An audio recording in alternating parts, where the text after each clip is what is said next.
I don't want to record this. A confession. Okay.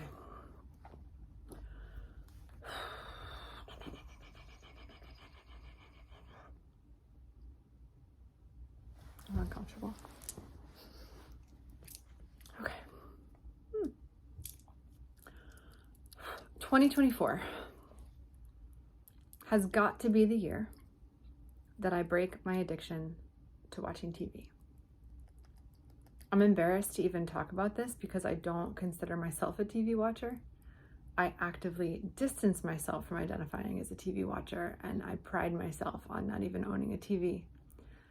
But that doesn't really matter when you have a laptop and you can still watch anything you want on there. And I prefer it that way because I can curl up, headphones on. No one need know what I'm doing. Private viewing experience, hidden pleasure. I don't think of myself as a TV watcher, but I'm realizing it may actually be my deepest addiction. I don't even consider myself to have a very addictive personality. I can give things up pretty easily. But TV has been with me my whole life, and I think I don't realize how deep that relationship goes. How much of a comforting presence it has been for me. How much I use it to dissociate, to distract, to numb, to feel better. My earliest memories are of TV. I remember so many movies and shows from childhood, so much nostalgia.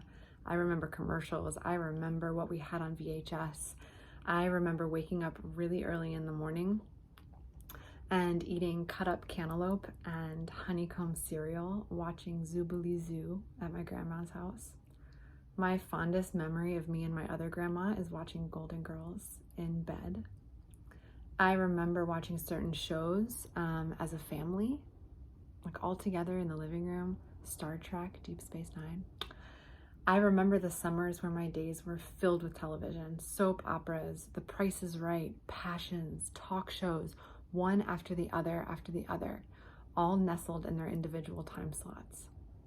I remember mapping out my evenings using the TV Guide, using it to write out all the shows coming up each night during those primetime hours, so I never missed the newest episode of the shows that I just had to keep watching. I had to know what was going to happen next.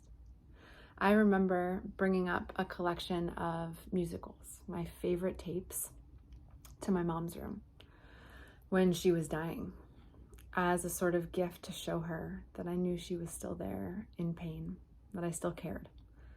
A gift of comfort during a really difficult time when she couldn't access that herself. It meant a lot to her, I remember. While she was sick or after she died, or maybe both, I can't remember which, I remember practically living in the basement. I would stay up until 1 or 2 every night watching movies. They were my escape. They let me not feel anything. They let me have as few waking conscious hours as possible. I would wake up again around 2 p.m. the next day, grateful that the day was already coming to an end. My relationship with the screen goes way, way back, and I think it's far deeper comfort than I realized. Anytime I feel anything negative or uncomfortable, I feel bored, I don't know what to do in this moment, I can put something on. It's like magic, instant gratification. But here's the kicker. I don't want to do it. That's the thing. If you want to watch TV, if it brings you joy, that's fantastic. But I don't want to. It does not bring me joy. When my life used to be ruled by the TV Guide as a kid, it brought me stress. I remember the overwhelm. Sometimes now I watch something and I'll fast forward 5 seconds by 5 seconds through it because I don't actually give a shit what I'm watching. And that's insane. Every single time I finish a series, I no joke go, that's the last one. There's nothing else I want to watch. Truly, I don't care to watch anything else. We're done, I can stop. And yet without fail, I sit down for a meal or a break Well, what else am I going to do? I might as well put something on. I deserve it. I deserve to have pleasure. I deserve to rest. And then I just fall right back into the habit again. TV takes me away from myself. It takes me away from being mindful. It takes me away from my purpose. It takes me away from the work I want to do. It takes me away from creating the things that I have dreams of creating. It takes me away from considering others. It takes me away from this wild connection to spirit I've got going on. It stops me in my tracks. It kills my motivation and forward movement and energy. It paralyzes me. It often makes me feel like shit about myself. The loop of turning to TV perpetuates a cycle of me being so damn hard on myself. I'm super motivated, but I did so much, so I take a break. I get lost in the break because it feels good. I get stuck and content. I lose my momentum. I feel like shit for not completing what I was so excited to complete. I melt down. I kick myself for being a failure over and over. This is a sticky, old, deep pattern that needs to be unraveled. It's a bitch to let go of something so deeply rooted within you. I've been aware of this for a long time. I've wanted to stop watching TV for a long time. But you know what I've never done? Admitted this to anyone. You may even be shocked that this is a problem for me because I'm really good at only showing you the successful parts of me. The energetic, motivated, hardworking dynamo that comes out when I'm social or I'm leading trips. This unmotivated, stuck part of me that needs comfort because she's scared or feeling too much, I don't want to show you that.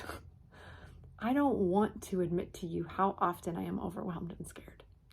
I don't want you to see that the reason I don't need anyone else's help or support isn't because I'm good, isn't because I'm happy, isn't because I've figured things out.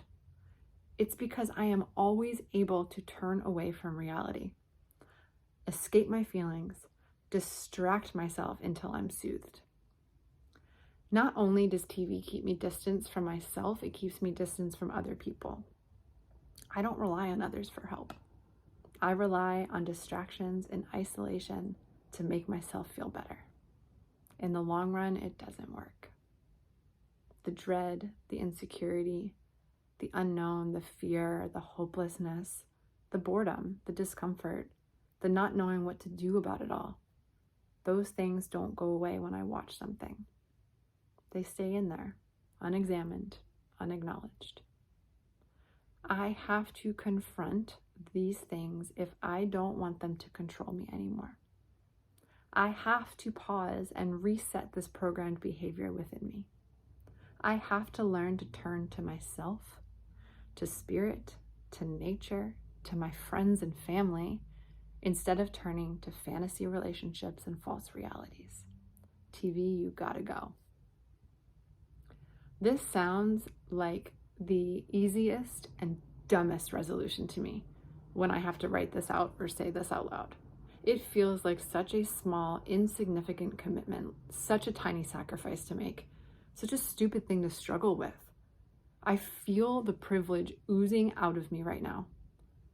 But I have to admit that this small commitment opens up my energy, my time, my resources to committing to so many other things. And that's what's going to make the difference. I have more important things to do this year. The world needs me to be more present, mindful, and intentional this year. My comfort isn't worth it anymore. People are suffering while I luxuriate. I love this quote by Audre Lorde. When I dare to be powerful, to use my strength in the service of my vision, then it becomes less and less important whether I am afraid. Is there anything you'd like to confess as we enter this new year? Any secret part of you you've been hiding? Consider choosing as a resolution, not something that you want to do, but something you simply have to do. What has to go because it's keeping you from moving forward? My clothes, apparently. 2024 is a year of strength, of inner resources, owning your gifts and seeing how they can help others. Latent inner power rising. This is the perfect time to get unstuck. So may you commit this year to stop trying to change who you are. Commit instead to unraveling all of the beliefs and behaviors and stories that keep you from knowing and adoring yourself deeply. Lots of love.